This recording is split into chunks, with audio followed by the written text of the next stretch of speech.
You know what, I'm gonna take you at your word. Converting over to Unite from what we've got now, would there be any equipment changes? No. There's no router, there's no sonic wall or a firewall to go in there? Everything you have today will be compatible with our delivery. We do put some of our equipment in your facilities, obviously. And what is the charge for that equipment? Zero. No charge for that at all. But you own We own that equipment, yes. So if it goes down. And we maintain that equipment. We service it Okay. all. It's turnkey solution, start to finish. One of the things I did before I even presented to Monique was we had a meeting just with my sales engineer, solutions engineer, and Ivan. And we talked about what you're at. Because, you know, we wanted to make sure we were totally transparent with everything we're putting in this presentation. You know, would there be some fees or costs associated with switching over to us? And he told us everything they have today will work just fine. So we don't have to change out any of the equipment on your side at all. it. The fiber signal is compatible. The signal's a signal no matter how it's delivered. Fiber is very stable. It's the transport you want to be on. I would agree with that. You know, it's the company that she's mentioning. It's the company behind the transport Right. that you really are evaluating and making sure you're making a good decision. So, true. Now, one thing we talked about was distance-wise, so maybe if you want to elaborate on that, how, you'll see in the proposal, there's no proposal to have a phone at 3211 Charles Conrad at the pool building, Oh, only because of distance of the, that one location, I think it's a park, has a phone there, and it's so far off our fiber track that we're doing. It was cost prohibitive for us to build out and just give you one phone line over there. So that one would have to stay with your own. So even for businesses that wanted to, if this was brought in, so even businesses that wanted the Springfield area would be completely out of scope then? Yep. Pretty much. So Yeah. all of That's that the industrial, pool part. that would you're talking be about. little taco what factory. is the longest distance you would go out? Would it be City Hall? Because we're talking about businesses like, you know, FM 78, Springfield Road, they're building several businesses back there. Would there be no opportunity for them to connect, or they have to pay for the We look build at, out? we look at a lot of factors, proximity to where we're building being one of them, and the distance either direction right now, we are looking at is 2,000 feet. That location From for Charles No, and no, Conrad is outside of that. I only asked because that other company is coming in. Right, because that would be an attraction for those businesses to have that option as well. Well, we fully intend to continue to expand where we can. Well, you're putting in basic infrastructure right now, Sure. but apparently if there's the demand, and the demand says that this is worth the option, the investment, then you could expand. No doubt about it. Okay. No doubt about it. I didn't mention in that who we are in the front end. We're owned, 60% of our company is owned by Cox Communications out of Atlanta. You may have heard of them. They're the fourth largest cable provider in America. And so we've got the funding to be able to expand our footprint in San Antonio. And we're going to be continuing to do that in an aggressive manner when we build out. Obviously, that gives you more opportunity the more you expand it. And where would You get that the picture. cable, you mentioned Ackerman, so where would that cable go? I know Well, this. right now, we come over by I-35, 410 Dietrich Road up this way, and then we continue. And the cell tower is not far from where we're at tonight. Correct. So that's the path we're using right now to try and expand. And it I will only- tell you, there's a couple of other things brewing that I'm not at liberty to talk about yet. I only say That- because we have a construction, a road reconstruction, or actually a construction project on Ackerman for a Oh, bond. City limits to city. That will be coming, it should have already been here, but, that we're hoping will be in the first quarter. And so that is something that I absolutely would not want to interfere, or it's laid down and then all of a sudden here comes, you know. yeah. Well, you've already laid cable. We do all of ours underground Yeah, too. they've already. Right, bored. I A understand lot of that, it's but on there will be poles, construction. but on- ours is pretty Now, much. what she's on- saying, if you're gonna come up Ackerman, while the road's open, you might as well lay your cable. I think they're really close to finishing up that wireless build out that's going to the cell tower. Okay. Yeah. We're supposed to finish everything, actually, the target was middle of December, and they're very, very close, so it's probably already Wow. underground at this point. That's I awesome. think all we're doing now Is is, there a deadline? Just out of curiosity, how many pairs are you running? large. I'm glad you asked that. So a lot of times, they'll put a 12, our competition will put a 12 count, 24 count. Right. We're putting 288 in the ground. Say again, 288.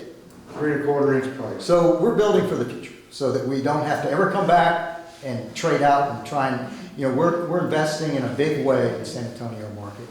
And so there won't probably be well, who knows what the future brings, but there probably won't be, in the short term anyway, a need for us to come and bury more fibers. You're putting. We're doing it right. We're doing it on the heavy side, that's good. We're doing it right. Yeah. So the work that you all are out there doing now, if let's say we approve this and we start in January, are you gonna have to go back after that work is finished and do some more underground work, or will you be? We would have to do work from where it's at now, underground, to your You'll facility. have to run the laterals off the main. And so the first step in that implementation is our engineering group comes and does a walkout with you. You show them around and they develop a scope of work for you, review and approve. And sometimes there's some back and forth on that. Well, I don't really want you to go that way, I'd rather you go this way, or et cetera. If you've got some spare conduits that we can pull through, that always makes things a little easier. But once that scope of work is approved and we get any kind of permitting done that we may need, then the real work begins.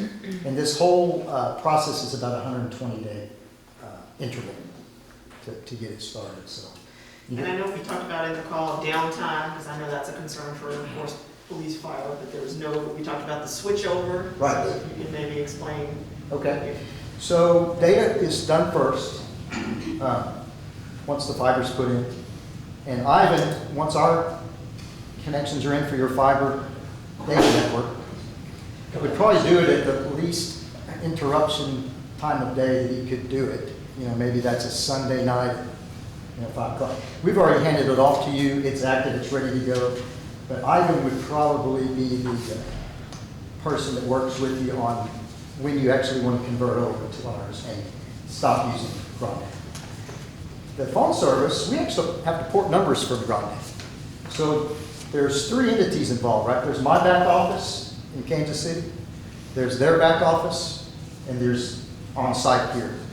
And so those analog lines would probably be done first. The SIP trunks, there's 23 of them, and think of one trunk as a talk path, inbound or outbound. So you've got 23 of those. And there's a bucket of numbers that are associated with those. Everybody's probably got a direct in or dial number that someone can dial straight through to your handset. So we gather all those details, make sure it's been proved a couple of times. Those are all the numbers you want us to port over. We haven't left anything behind. And we start to do those, and we would pick a time that's best to do that. I know 7 days a week is probably busy for you all, but it takes, to do a project of this size, the porting of the numbers, probably taking 15 to 20 minutes as we're migrating those over. And it's not they all go down and they all come back up. It's done in gradual pieces, this range of numbers. So we're experts at it. We've done it a whole lot. I know it's sensitive, especially with 911 calls. Those analog lines, I think, from what Eddie Demers is the phone system had told me, he believes those are for your 911 purposes. So those are the typical old tip and ring, old-fashioned phone lines, and those are even easier to port. And so if you have, I think you have 9 of those is what we had on there.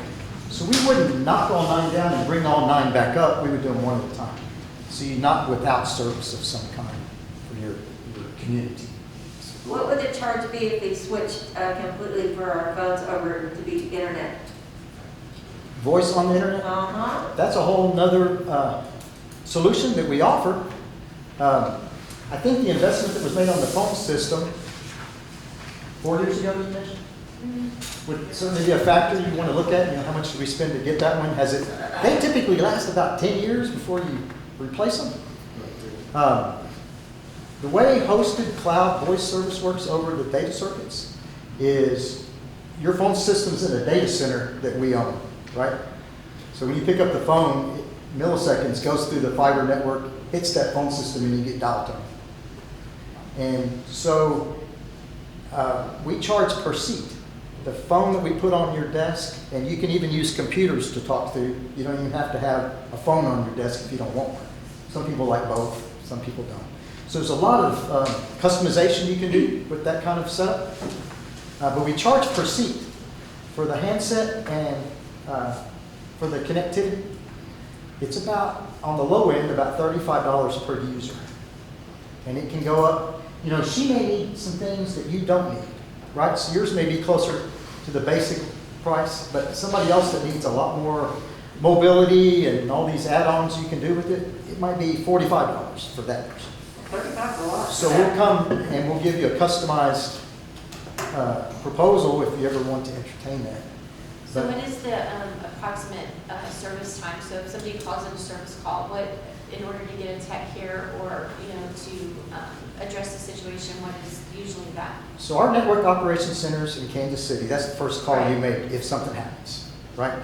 They start trying to remedy the problem. And you don't get into an auto attendant that says, dial this number for this. Are you calling for this? When you call them, you dial straight through to their desk and they answer the phone.